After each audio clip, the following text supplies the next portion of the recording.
शिव की पवित्र कृपा से, उनकी करुणा, उनकी उदारता से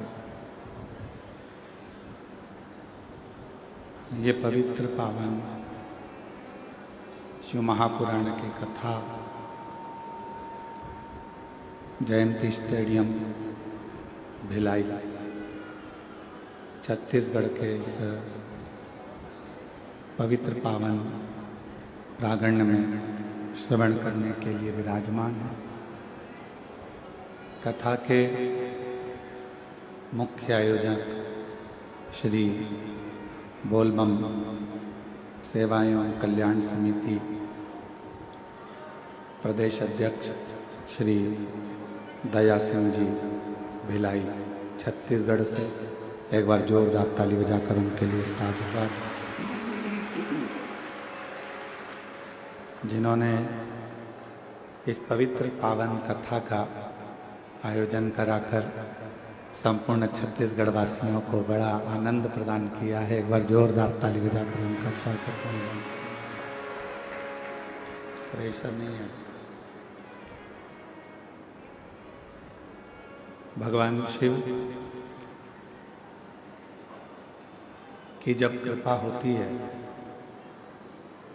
तब कहीं शिव महापुराण की कथा अपने क्षेत्र में श्रावण महीने में आयोजित हो पाती है। और मैं श्री दया सिंह जी को कहूँगा कि आपकी शिव भक्ति बड़ी प्रबल है, इसलिए बाबा ने सावन महीने में आप पर यहाँ करुणा कर और तेरी कृपा बिना ना हिले एक भी अणु लेते श्वास तेरी कृपा से तनु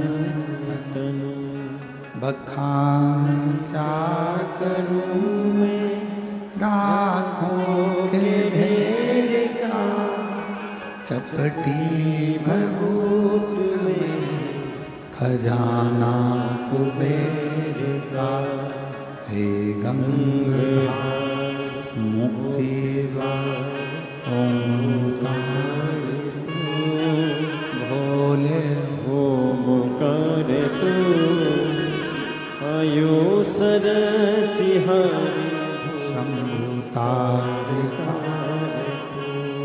बखान क्या करूं मैं राखों के ढेर का चपटी भभूत में खजाना कुबेर का हे गंगा मुक्ति ओंकार तू भोले ओंकार तू आयो सरतिहारी शंभुतारिका। भिलाई वासियों के कोई पुण्य प्रबल है जो श्रावण महीने में एक कथा भले कहीं ऑफलाइन हो ना हो पर भिलाई में जरूर हो जाती है। कथा मंडप में विराजमान पूर्व गृह मंत्री जी एवं साथ में ही विराजमान मंत्री महोदय, सभी श्रोता भाई बहन जो इस पवित्र कथा का लाभ ले रहे हैं और अपने जीवन को सार्थक बना रहे हैं।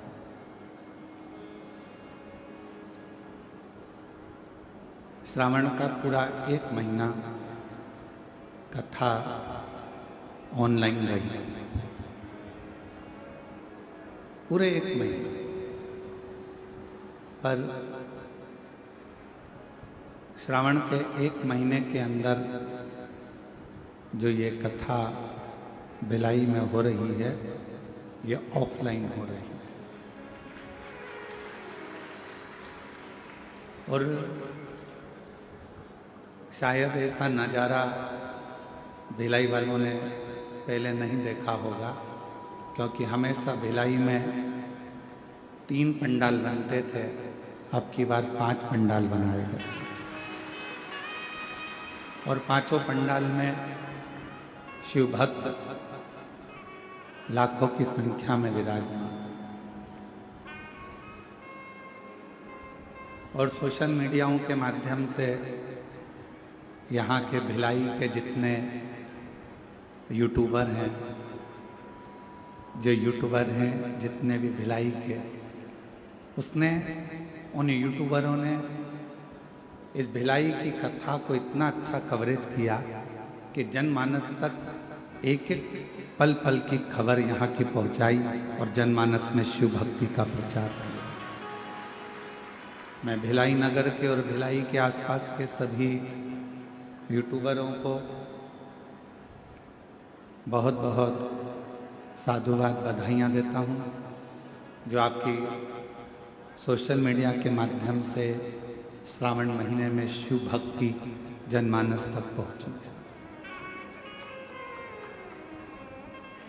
कथा मंडप में ही विराजमान भिलाई नगर के ही विद्वत ब्राह्मण जन, संत जन, गुरुजन, तपस्वी जन, साधक, ये बोलबम सेवा समिति पहले भी कथा का दिव्य और भव्य आयोजन श्रावण महीने में कराई। और कोई पुण्याई जब तक प्रबल ना हो, प्रकट ना हो, तब तक भगवान शंकर के पंडाल में पहुंचना और कथा श्रवण करना, ये दोनों कठिन है। कोई पुण्य, कोई पिछले जन्म के अच्छे कर्म मुझे बाबा तेरा, कोई पिछले जन्म के अच्छे कर्म मुझे बाबा तेरा, जहाँ सारी दुनिया झुकती है, जहाँ सारी दुनिया झुकती है, मुझे वो आली दरबार मिला, दरबार मिला। कोई पिछले जन्म के अच्छे कर्म मुझे बाबा तेरा प्यार मिला, कोई पिछले जन्म के अच्छे कर्म मुझे बाबा तेरा प्यार मिला। कोई पूर्व का कोई अच्छा क्रम होगा, पूर्व का कोई अच्छा भजन होगा, पूर्व का कोई अच्छा क्रम होगा, जो ये पवित्र पावन शिव महापुराण की कथा श्रावण के पवित्र अवसर पर आप और हमको मिल रही है।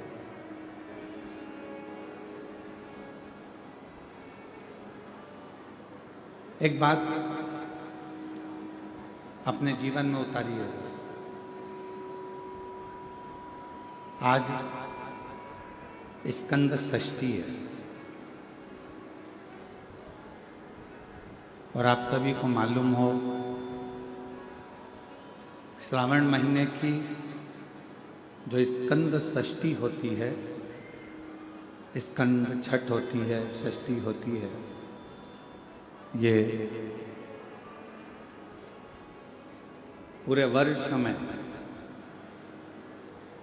केवल एक दिन श्रावण के महीने में आती है, जिस दिन भगवान शिव जी ने भगवान स्कंद देव को, कार्तिकेय बाबा को श्री सैलम में जाकर इतने वर दिए थे कि 33 कोटि देवी देवताओं ने भी वरों का भंडार स्कंद देव को प्रदान कर दिया। आवाज़ सेट नहीं हो रही, चोंगे जैसी आवाज़ आ रही है, उसको सेट करिए। और ऊपर के स्पीकरों में बिल्कुल आवाज़ नहीं।